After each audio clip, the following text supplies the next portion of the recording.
Hello, friends. It's Katie back with another episode of my vlog and another Cinema Club Sunday Roundup. And I'm excited this week because after I don't know how many years of threatening to show the kids this film, we finally watched Fantasia last night. You may have heard me being critical of newer Disney movies. And when I say newer, I mean movies that came out in my lifetime. I'm really not a fan of the Disney after Walt stuff, but I am a huge fan of early Disney animation. A huge fan of the old silly symphonies. I love Mickey Mouse. I love Donald Duck. He's my favorite. And I love all of the early animated Disney films. My cutoff is generally The Jungle Book. That's the last one that Walt actually worked on before he died. But enough about newer Disney movies. Let's talk about older Disney movies, and let's specifically talk about Fantasia, which came out in 1940. So yes, that makes this movie over 80 years old, which I had to point out to the kids before we sat down to watch it because, man, this film is a stunner. It is such a beautiful combination of classical music and wordless animation. It's completely silent except for the in-between explanatory stuff. There's an MC named Deems Taylor who frankly talks a little bit too much when he's introing the pieces. He actually spoils them by telling you the entire plot of what you're about to see. The kids didn't like that either. But once Deems Taylor shuts up, you go into each piece in Fantasia and they are these gorgeous, very lush, very a lot going on visually in a lot of parts of them, vignettes, if you will, that go along with each of the classical pieces of music. I was really interested to find out the history of Fantasia and how it got put in motion, and it's actually a really cool story. So in 1938, Walt decides he wants to make a really elaborate silly symphony short, which is going to be this stunner of a showpiece, and it's going to be this comeback for Mickey Mouse. Apparently, he became unpopular in the first 10 years of his career, and so Disney felt like he needed to, give Mickey a real spot to shine here. And he knew of the piece of music, The Sorcerer's Apprentice, which was written by a guy named Paul Dukas back in 1897. And he's writing a symphonic poem based on the Goethe poem from 1797, which is called The Sorcerer's Apprentice, or however you say that in German, of course. And the story of the Goethe poem is basically the exact plot that we see in The Sorcerer's Apprentice animated segment in Fantasia. I don't want to go into spoilers for you guys. If for some reason you've never seen The Sorcerer's Apprentice, I think it's very cool to go in without knowing what's going to happen in the story. Anyhow, Disney starts getting, I guess, kind of carried away with this really elaborate silly symphony he wants to make. And at some point, his brother Roy, who is, the kind of business money side of things over at Disney Studios, says, "Hey, Walt, we're never going to be able to make our money back on this if we do it as a short because you're spending too much money making this thing." And so Walt's response was, well, okay, let's make more than one and stick them all together and make a full length instead of trying to do this as a short. And so that's the story of how Fantasia got made. So they begin with, again, the Sorcerer's Apprentice, but basically as soon as they decide to make it into a full length, they talk to a bunch of different classical music people. They have Leopold Stokowski from the Philadelphia Philharmonic Orchestra on board already from the beginning. He is the guy who appears in the film conducting the orchestra. And he and Deems Taylor and some other people work together to pick the music for the film. And then the Disney animators went crazy. Basically, each piece in the film is totally come up with by a separate group of artists directed by a different person. So each one is its own little thing, but they all work together magnificently. The music is incredible. The animation is incredible. It's technically incredible. It's beautiful. Content-wise, it's pretty great. some people have some complaints about it. Here we are 80 years later. We did have to sit through a, content warning disclaimer. I think mostly because of the Chinese mushrooms in the Nutcracker Suite piece.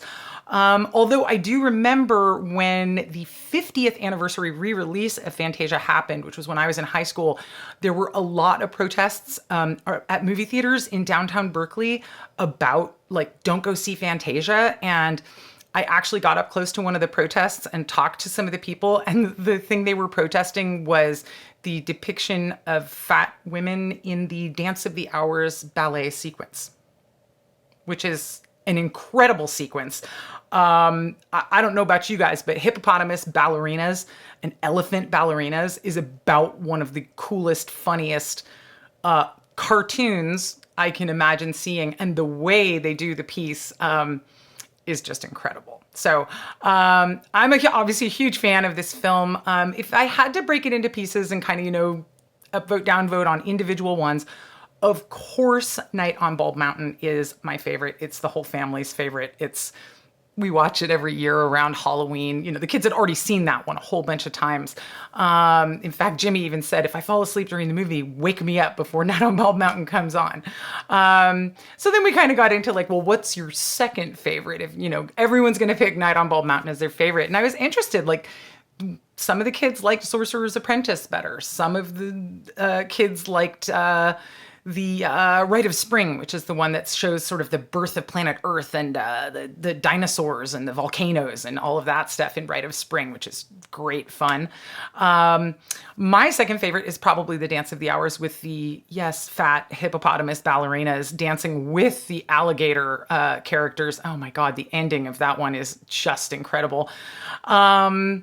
The Pastoral Symphony, which is the one where we get into the like Greek mythology world of like Pegasuses and centaurs and centaurettes.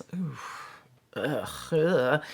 Anyhow, that one is just bizarre. I mean, it's kind of interesting to watch, but it's a very bizarre thing if you sort of pay attention to the narrative of what's happening in that one.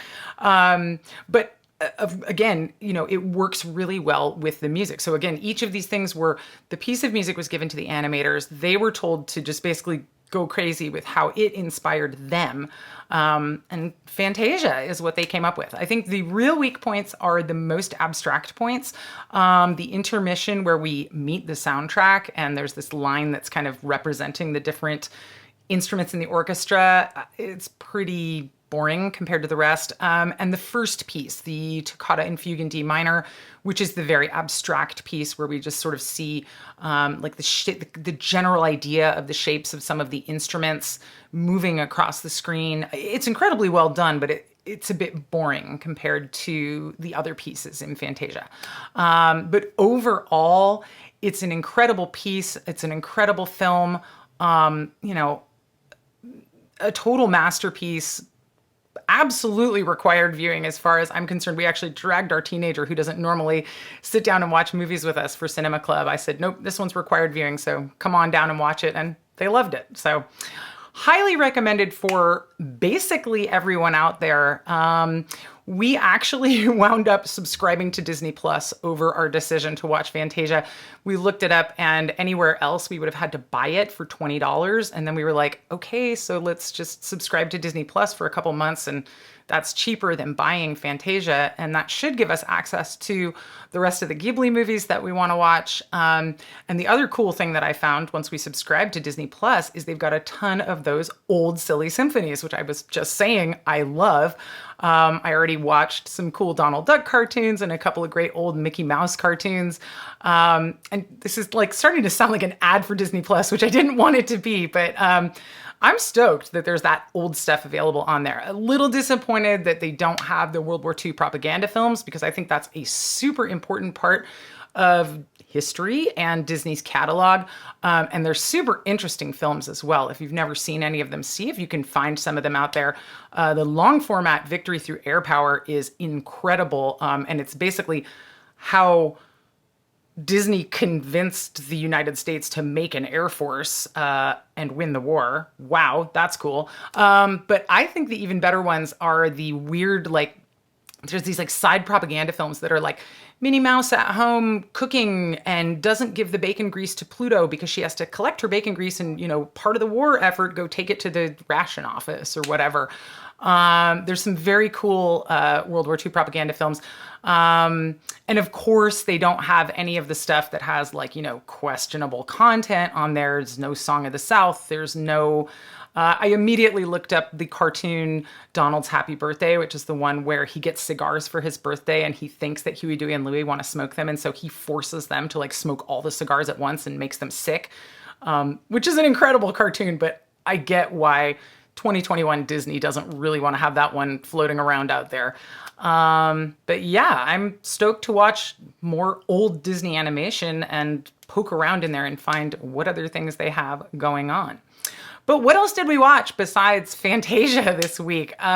We watched two weird Eddie Murphy movies. The guy's got a huge catalog of incredibly successful films, and I think we managed to pick possibly the two outliers of his whole catalog. This week we watched The Golden Child from 1986, directed by Michael Ritchie, and we watched Vampire in Brooklyn from 1995, directed by Wes Craven. These are both just total outliers from the rest of Eddie Murphy's catalog. They're tonally so different from his normal thing. The Golden Child is like a fantasy comedy. Eddie Murphy plays the chosen one who has to save the Golden Child, who's like this, maybe 8-year-old little Tibetan monk boy who has magical powers, who's going to save the world. And there's a bad guy whose name is Sardo Numspa. I mean, what? Okay, who's out to kill the Golden Child. He's kidnapped him, but he can't destroy him without a special dagger. And so Sardo Numspa and Eddie Murphy's character are both trying to get the dagger, one of them to kill the Golden Child and one of them to save the Golden Child. This is an interesting one, but like I said, it's weird tonally for Murphy. He's very sweet in it, which is awesome because he strikes me as just a sweet guy in general. I mean, I don't know him obviously, but I've been watching his whole career. And the thing that marks the Golden Child is it's a very sweet character for him. He's like this guy who just goes and rescues missing children, goes and finds missing children. It's pretty great. It's got some good action sequences, but it does suffer on its special effects. There's a kind of, I don't want to say too much about how it ends, but there's a big battle at the end with a creature you might not be expecting. And the effects on that one are not too great. Henry, who is pretty critical of old special effects, was sort of, dramatically falling over in his chair every time this creature was on screen at the end of the movie. But I feel like it holds up pretty well. And again, if you're not expecting like a hilarious, roll on the floor Eddie Murphy movie, whatever, I feel like The Golden Child is cool, but again, it is definitely weirder for his catalog. Now, Vampire in Brooklyn is weird for another reason, and that's that it's a horror movie and Eddie Murphy plays the bad guy. Now, it's a comedy horror because, of course, you can't have Eddie Murphy play something totally straight, obviously. And apparently Wes Craven was pretty interested in doing it as a comedy horror thing. And it comes off really well. Eddie Murphy plays this character. He's a vampire named Max who's come to Brooklyn to find the Dampier's daughter, who's she's like the daughter of some Caribbean vampire who he knows from way back, and he needs to get together with her so he can extend his vampiric life. And this character is played by Angela Bassett, who does a great job. She doesn't know she's a vampire, and so Eddie Murphy shows up and has to trick her or seduce her or somehow convince her to get with him. At the same time, he's being a vampire, so he's going around turning Kadeem Hardison, who's great in his role, into like his ghoul slave, and getting into other vampiric adventures in Brooklyn. Eddie Murphy does play two other characters in this movie, just like in Coming to America. They load a ton of makeup onto him, and he plays a preacher character and also this like Italian Guido type of character. And he definitely you can see that he is attempting to play the vampire character more straight, and then he's playing these other two side characters way more for comic relief. all in all, I think this movie is really great. Again, it's a pretty unexpected Eddie Murphy movie. It's a pretty unexpected Wes Craven movie, but they come together. Oh, and I should mention script by Charlie Murphy, R.I.P. Charlie Murphy. So it's a family affair, and you've got the Murphy brothers kind of at the root of it, driving the story, and I think that works really well. Also, Angela Bassett and Eddie Murphy have incredible chemistry in this movie. They're just great. And the other really fun thing was you've got two of the actors. Oh, no, sorry. No, wrong thing. I was going to talk about something else, but that's the next movie I'm going to talk about. Getting confused. Got to keep it straight in my head. So, Vampire in Brooklyn, 1995, not super gory. They do a great job with the vampire like makeup and transformations and stuff also. Felt like the effects were really good in this one. In fact, I'd say the only kind of bad spot is Eddie Murphy wears this horrible like mullet wig for his character, which is just very bad. So yeah, Vampire in Brooklyn, definitely recommended, especially if you enjoy films of Eddie Murphy and or Wes Craven. You're going to like this one. Now, speaking of Eddie Murphy films, you remember a few weeks ago when I reviewed Beverly Hills Cop and I dropped the bomb on you guys that originally Beverly Hills Cop was supposed to be starring Sylvester Stallone, and it was a straight action treatment, not a comedy at all. And sort of, mind blown about that revelation. Well, the last movie we watched this week was Cobra, starring Sylvester Stallone from 1986, directed by George P. Cosmatos. And I learned in my research that Stallone basically took the treatment that he wrote for Beverly Hills Cop and developed it a little bit further, and Cobra is the end result of that. So just to wrap up our weird alternate universe story, picture Beverly Hills Cop and Cobra smashed together in one movie. Wow, that is way too weird for me. But anyhow, Cobra, action kind of horror, starring Sylvester Stallone and Brigitte Nielsen, who he was married to at the time that he made the film. He plays a cop. He's in the LAPD. There is a gang of murderers called the New World who are going around LA murdering all kinds of people. The leader of the New World is called, is he the Night Stalker? The Night Slasher is the name of the guy who's their leader. And they're just basically sort of like social Darwinist guys who want to eliminate weakness from society. So they're just going out and murdering people. So Stallone plays a cop who is, on the case and trying to stop these guys. And it very much feels like he watched Dirty Harry. He said, okay, Dirty Harry's pretty dirty, but I could do it dirtier. And basically taking the kind of tropes and ideas set up in Dirty Harry and pushing them out to, well, I was going to say their logical extreme, but it's like their illogical extreme. This movie is very violent. It's very, it's a Sylvester Stallone action movie that's like a Golan Globus Cannon Group production from 1986. So the whole thing is like one-liners and kills, and it's fun. It's a great action movie, but it's also kind of dumb at the same time. To take the Dirty Harry bit even further, here's where I got confused earlier. They even got two of the actors from Dirty Harry to be in Cobra. They got Andrew Robinson, who plays the bad guy in Dirty Harry, is actually Stallone's supervisor at the LAPD in this one, which is a pretty great twist. And then they got Rennie Santoni, who played Dirty Harry's partner in that film, to play Cobra's partner in this film, which is, it's pretty cool to see him come back as well. So this film is operating in this weird space where it's like this ode to Dirty Harry, but it's also like the Beverly Hills Cop that didn't happen. So it's definitely, finding itself in this weird spot. And then to add on top of everything else, the version that we see, the theatrical release, isn't even the director's intention, original intended thing. Apparently the movie was about half an hour longer to begin with, but it was given an X rating by the MPAA because it was so violent and gory.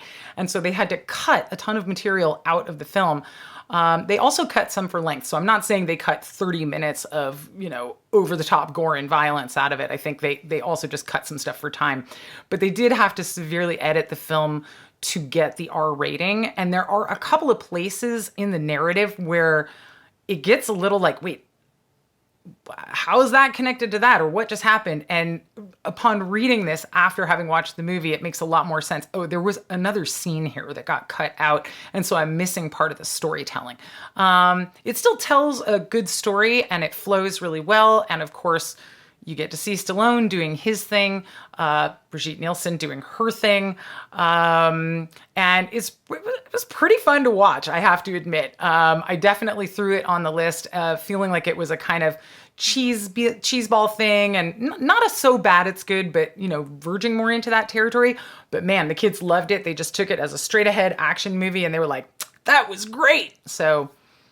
Awesome. I'm glad they enjoyed it. I have some other Stallone movies on the list for them coming up. I kind of want to do a Stallone as a cop thing where it's like you do Cobra and then Copland and then go to Judge Dredd in the end, because of course I'm always walking around this house saying, "I am the law." Because you have to. Oh, and that's the other critique I have of Cobra. The version we were watching on streaming had a terrible audio mix. I know a lot of people complain about how in action movies, like the action is like super, super loud and then the dialogue is way too quiet. And we bought a soundbar to add to our TV setup so that we could control that a little bit better.